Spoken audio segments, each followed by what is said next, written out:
Welcome to my channel accounting 16/32 accounting 16/32 তরফ থেকে আপনাদেরকে শুভেচ্ছা এবং স্বাগতম। আমার এই চ্যানেল থেকে ইন্টারমিডিয়েট থেকে শুরু করে মাস্টার্স ফাইনাল ইয়ার পর্যন্ত ম্যাথ রিলেটেড ভিডিওগুলো নিয়মিতভাবে আপলোড করা হচ্ছে। আমি মোহাম্মদ মঞ্জুর রহমান, বিভাগ প্রধান, কুষ্টিয়া সরকারি college, Kushtia, department of accounting. তো আমরা আজকে যে বিষয়টা আলোচনা করব সেটা অপারেটিং সেগমেন্ট। এটা হচ্ছে তিনটা জায়গাতে এই জিনিসটা পাওয়া যাবে। সেটা হচ্ছে বিবিএস পাসে, অনার্স পার্ট 3 অ্যাকাউন্টিং এবং প্রিভিয়াসে অর্থাৎ এমবিএ প্রথম পর্বে প্রিলি টু মাস্টার্স, এই তিন জায়গাতে চ্যাপ্টারটা আছে। তো ব্যয় কেন্দ্র, এই অপারেটিং সেগমেন্টটা জিনিসটা কি আগে বলি। ব্যয় কেন্দ্র কোনো সেবা বা পণ্য উৎপাদনের জন্য প্রতিটি ক্ষেত্রে যে ব্যয় হয়, এর প্রতিটি ক্ষেত্রকে এক একটি ব্যয় কেন্দ্র বলে। যেমন সেবা, পরিষেবামূলক বিভাগ, হিসাব বিভাগ, সাধারণ প্রশাসন বিভাগ, আইন বিভাগ এবং কর্মী বিভাগ ইত্যাদি ব্যয় কেন্দ্রের শ্রেণীভুক্ত ধরা হয়।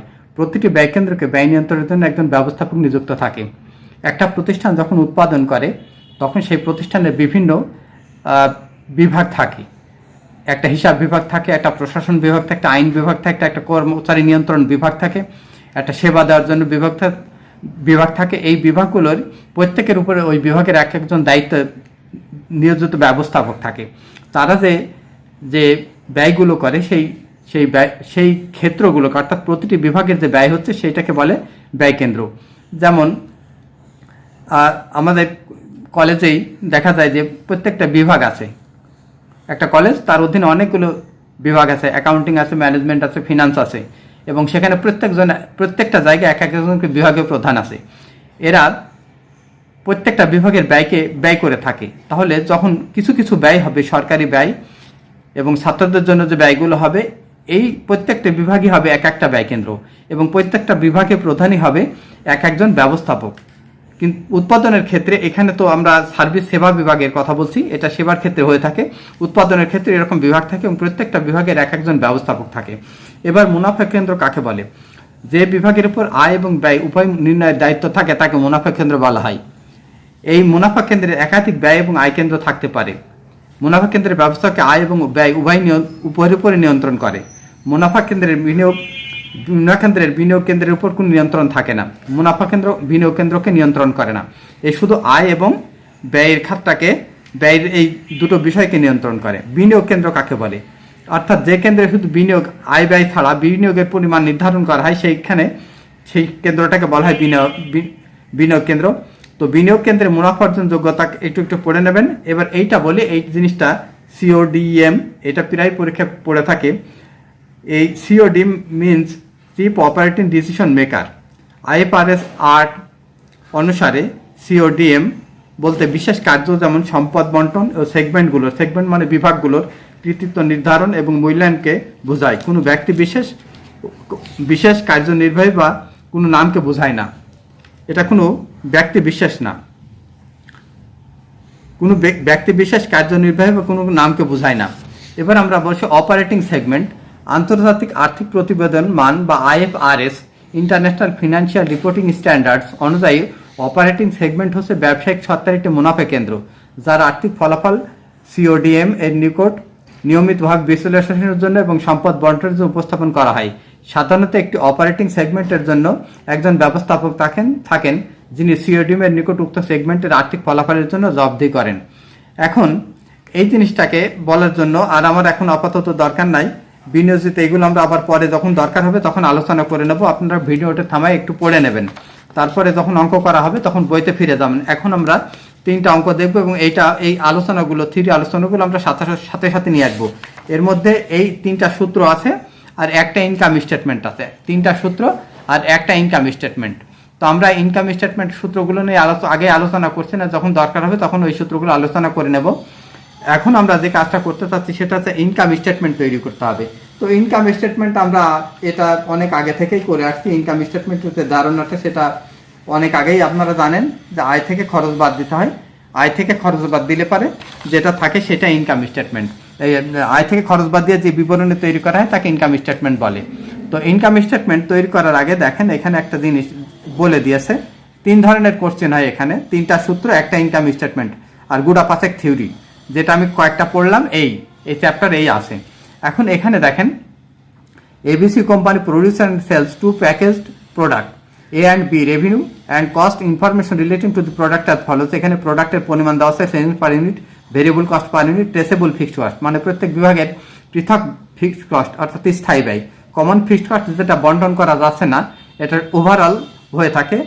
Last year the company produced and sell 30,000 unit of A and 20,000 unit of B. Prepare product base segmented income statement. তো সেগমেন্টেড ইনকাম স্টেটমেন্ট একেবারেই একটা সহজ বিষয়।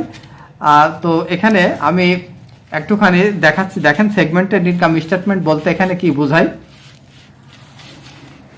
এখানে প্রথমে আমরা সেলসটা বসাইনি, সেলস এখানে একটা এইরকম একটা ঘর আপনি করে নেবেন। এখানে দেখেন সেলস ইউনিট কত আছে, সেলস ইউনিট আছে 30,000 আর 20,000। তাহলে সেলস ইউনিট এখানে আমরা ঘরের ভিতরে 30,000 এবং 20,000 বসাই দিলাম।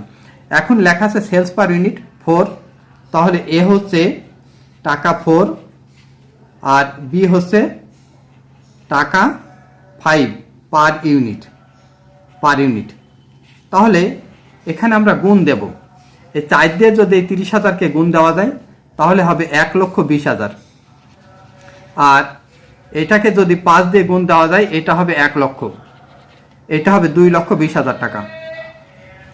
আর লেস ভেরিয়েবল কস্ট, এখন ভেরিয়েবল কস্ট 1.5 টাকা আছে আর এখানে 3 টাকা, তাহলে ভেরিয়েবল কস্ট এ হচ্ছে এ 1.5, বি টাকা 3 পার ইউনিট। তাহলে এখানে 1.5 টাকা করে দিলে এখানে 45,000 টাকা হবে আর এখানে হবে 60,000 টাকা। এটা দুটো যোগ করলে আমাদের পরিমাণ হবে 1,05,000 টাকা। এই সেলস থেকে ভেরিয়েবল কস্ট বাদ দিলে কন্ট্রিবিউশন হয়, এটা ফার্স্ট ইয়ার থেকে পড়ে আসছেন। এখন সেলস থেকে ভেরিয়েবল কস্ট বাদ দিলে কন্ট্রিবিউশন হয়, এটা একেবারে আপনার কাছে নিশ্চয়ই আপনার বুঝতে অসুবিধা হওয়ার কথা না।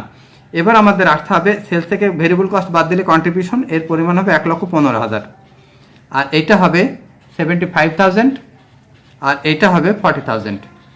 এবার এ থেকে আমরা ট্রেসেবল ফিক্সড কস্ট, এখানে ট্রেসেবল ফিক্সড কস্ট 20,000 আর এখানে 30,000, এখানে 20,000 বসায় দেন আর এখানে 30,000 বসায় দেন, এর পরিমাণ আমাদের আসবে 50,000।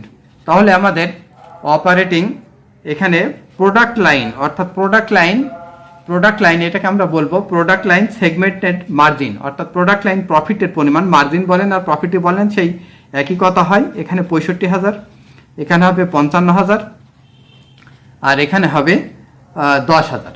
তাহলে এই দুটো ক্লোজ হয়ে গেল। এখন আমার থাকলো, এবার আমি এখানে একটু সরাই নিয়ে যাচ্ছি, আমার আর এখন দরকার নাই। এখানে দেখেন কমন ফিক্সড কস্ট আছে, কমন ফিক্সড কস্টের পরিমাণ এখানে দেওয়া আছে কত, কমন ফিক্সড কস্ট আছে 25,000 টাকা অ্যানুয়ালি। এই কমন ফিক্সড কস্টটা আপনি এখানে বাদ দিয়ে দেন, তাহলে নিট অপারেটিং ইনকাম এখানে আসলো আমাদের 40,000। এই একটা সহজ বিষয়, অর্থাৎ সেলস থেকে ভেরিয়েবল কস্ট বাদ দেবেন, কন্ট্রিবিউশন হবে, কন্ট্রিবিউশন থেকে ট্রেসেবল ফিক্সড কস্ট বাদ দেবেন, তারপর কমন ফিক্সড কস্ট বাদ দেবেন। এই গেল 1 নম্বর অঙ্ক। এবার আমরা আসি 2 নম্বর অঙ্কে। তো 2 নম্বর অঙ্কটা এখানে দেখেন একটু পড়তে হবে আমাদেরকে ধীরে ধীরে। আমরা এখানে 2 নম্বর যে অঙ্কটা আছে, এবার এখানে দেখেন 2 নম্বর পড়ে নিতে হবে একটু, আমি পড়ে দিচ্ছি আবার। এই company has 2 division, that is, এটা রোমান বলে VIZ, একে দ্যাট ইজ বলে A and B. The following information is available. Prepare divisional segmented income statement.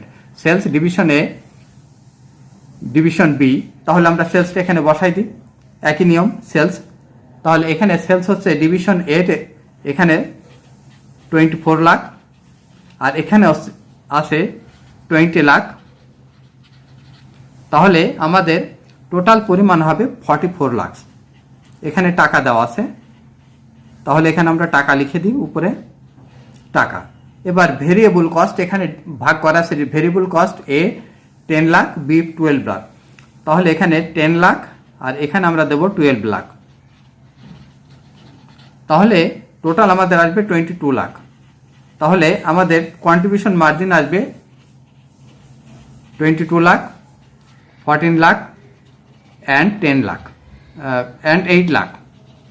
এখন আমরা বাদ দেব ট্রেসেবল ফিক্সড কস্ট। এখানে ট্রেসেবল ফিক্সড কস্ট, এখানে দেখেন traceable fixed cost advertising expense, depreciation expense, advertising expense, depreciation expense আর administrative expense. এই তিনটা খরচ আমরা শুধু বসাই দেব। তাহলে অ্যাডভার্টাইজিং এক্সপেন্সের পরিমাণটা হচ্ছে অ্যাডভার্টাইজিং হচ্ছে এখানে 1,50,000, এটা অ্যাডভার্টাইজিং 1,50,000 আমরা মাইনাস করে দিলাম। আর এখানে আছে অ্যাডভার্টাইজিং 1 লাখ, এটা মাইনাস করে দিলাম। তাহলে এখানে বাদ গেল 2,50,000। এবার আমরা ডেপ্রিসিয়েশন বাদ দেব 50 লাখ, আর বিতে বাদ দেবো 50,000, আর এখানে বাদ দেবো 50,000। তাহলে এখানে হবে 1 লক্ষ 1 লাখ। অ্যান্ড অ্যাডমিনিস্ট্রেটিভ এক্সপেন্স, এবার দেখেন অ্যাডমিনিস্ট্রেটিভ এক্সপেন্স 50 লাখ, 50,000 50,000, এখানে 50,000, এখানেও 50,000। এবার এখানে হলো 1 লক্ষ 1 লক্ষ। তাহলে আমরা এই তিনটা যদি বাদ দিই তাহলে আমরা এখানে প্রোডাক্ট লাইন যে ইনকাম স্টেটমেন্টটা পাবো সেটা এখানে আসবে আমাদের 17,50,000, 17,50,000, এটা আসবে 17,50,000। এটা আসবে আমাদের এখানে, এটা বাদ দিলে আসবে 2.5 লাখ, 2.5 লাখ, এখানে 2,50,000 আমরা যদি এখানে বাদ দিই, 1.5 লাখ, 2 লাখ, 2.5 লাখ বাদ দিলে আমাদের হবে 11,50,000। আর এখানে আমরা যদি 2 লাখ বাদ দিই এখানে আসবে 6 লক্ষ, এখানে আমাদের আসবে 1 লাখ 2 লাখ, এখানে আসবে 6 লক্ষ। তো এখানে এই 6 লক্ষ, তাহলে এখানে আমাদের বাদ যাবে, এখানে 4.5 লাখ টাকা বাদ যাবে, এখানে হবে 17,50,000। এবার এই দুটো ক্লোজ হয়ে গেল। এখন এখানে দেখেন এখানে একটু লক্ষ্য করেন, কমন ফিক্সড কস্ট আছে, কমন ফিক্সড কস্ট আছে 2 লাখ। কমন ফিক্সড কস্ট, এই যে আপনি লক্ষ্য রাখেন কমন ফিক্সড কস্ট আপনি এখানে বাদ দিয়ে দেবেন। তাহলে প্রোডাক্ট লাইন বা ডিভিশনাল সেগমেন্টেড মার্জিন হলো 17 লাখ। এবার কমন ফিক্সড কস্ট 2 লাখ বাদ দিলে আমাদের এখানে থাকবে 15,50,000। এই হচ্ছে অঙ্ক। এখন পাশাপাশি ধরানো একটা জটিল ব্যাপার, বুঝতেই পারছেন যে কত কষ্ট হয়। অতএব আপনি ভিডিওটা থামাবেন, অঙ্কটা পড়বেন। আর এখানে অঙ্কটা সলিউশন এইভাবে দেওয়া আছে, এখানে অঙ্কটা সলিউশন এইভাবে করা আছে, একটু দেখে নেবেন। এখন আমরা যাব আরেকটা অঙ্কে। এবার বইতে অঙ্ক আছে, আপনি বইগুলো বের করে নিলে ভালো হয়। এবার 3 নম্বর অঙ্কটা আপনি দেখেন, এখানে 3 নম্বর অঙ্ক। এটা Navana trading company carries on business in the 3 department. The following information available for their books of account as at December 31st, 2015। এখানে দেখেন সেলস দেওয়া আছে, ভেরিয়েবল কস্ট দেওয়া আছে, rent, insurance, taxes, taxes on sales commission are to be apportioned, এই rent, insurance, taxes, sales commission এইগুলো ভাগ হবে 3টা ডিপার্টমেন্টের ভিতরে 2:1:1 অনুপাতে। Salaries and wages are to be allocated on the basis of sales. এই যে স্যালারিজ অ্যান্ড ওয়েজেস আছে, এই salaries and wages are to be basis on the allocation on the basis of sales. এখন স্যালারিজ অ্যান্ড ওয়েজেস এর পরিমাণটা আমি বোধহয় type করতে একটু ভুলে গেছি। স্যালারিজ অ্যান্ড ওয়েজেস এর পরিমাণটা হচ্ছে 5,400। স্যালারিজ অ্যান্ড ওয়েজেস এর পরিমাণ হচ্ছে 5,400 টাকা। আর to be allocated on the basis of sales. Common fixed cost এইটা। তাহলে এবার আমরা অঙ্কের মধ্যে যদি আমরা আসি তাহলে আমাদের কি অবস্থা হয় দেখি। এখানে দেখেন আমরা একটু শখ করে নিয়েছি, এখানে করে নিয়েছি। পাশাপাশি থাকলে একটু ভালো হতো, কিন্তু ধরানো খুবই কঠিন ব্যাপার, পাশাপাশি ধরতে চাচ্ছে না। আচ্ছা, আমরা নিচে থাকি। এবার এখানে দেখেন একটা করে দেখব। এখানে সেলস আছে 30,750, এখানে আছে 36,750, এখানে আছে 16,875। এইগুলো আমরা যদি যোগ করি তাহলে 84,375 টাকা হবে, 84,375। এবার আমরা ভেরিয়েবল কস্ট বাদ দেব। এখানে 18,900, এখানে 18,900, আর এখানে হচ্ছে 11,250। এই 3টা ভেরিয়েবল কস্ট আমরা যোগ করলে হবে 49,050 টাকা, 49,050 টাকা। তাহলে কন্ট্রিবিউশন মার্জিনের পরিমাণটা হবে 35,375, 35,325, আর এইটা হবে 11,850, এটা 17,850। এবার 17,850, এটা হবে 5,625। এবার ট্রেসেবল ফিক্সড কস্ট, এবার এখানে দেখেন এই পর্যন্ত আর এখন আমি অঙ্কটা সরাতে পারছি, আমার উপরে আর দরকার নাই। এবার আমি এখানে ট্রেসেবল ফিক্সড কস্ট রেন্টে আসেন। এই এখানে রেন্ট ভাগ করতে হবে, 9,840 টাকাকে আপনাকে ভাগ করে দিতে হবে। তাহলে এখানে 9,840 টাকা লেখেন। এটা যদি ভাগ করে দেওয়া যায় তাহলে এখানে যদি ভাগ করি এইটা হবে 4,000, এটা পাবে 4,920 টাকা, এইটা হবে 2,460 টাকা, আর এইটা হবে 2,460 টাকা। এবার এগুলো আমরা মাইনাস করে রাখলাম কারণ এটা বাদ দিতে হবে আমাদের।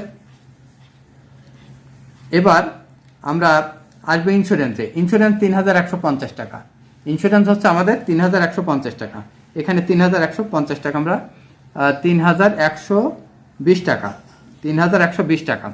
তো 3,120 টাকা যদি আমরা ভাগ করি তাহলে এ পাবে 1,560 টাকা, 1,560, আর এটা হচ্ছে 780, আর এটা হবে 780। এই অঙ্কগুলো আসলে ডিপার্টমেন্টাল নামে ব্রিটিশ পদ্ধতির একটা অঙ্ক ছিল। এই ডিপার্টমেন্টের অঙ্কটাকে আমেরিকান মেথডে আপগ্রেড করা হয়েছে, কিন্তু দুটো চ্যাপ্টারই এখনও রেখে দিয়েছে। আমি জানি না কেন এই দুটো চ্যাপ্টার এখনও আছে। এবার আমরা আসি সেলস ট্যাক্সেস হচ্ছে আমাদের ট্যাক্স, ইন্স্যুরেন্স গেল। এবার আমাদের যাবে ট্যাক্স 1,560 টাকা, 1,536 টাকা। 1,536 যদি ভাগ করি এখানে হবে 768, এখানে হবে 384, এখানে হবে 384। এবার আমরা যাব কমিশনের পরিমাণ হচ্ছে 848 টাকা। কমিশনের পরিমাণ 848 টাকা।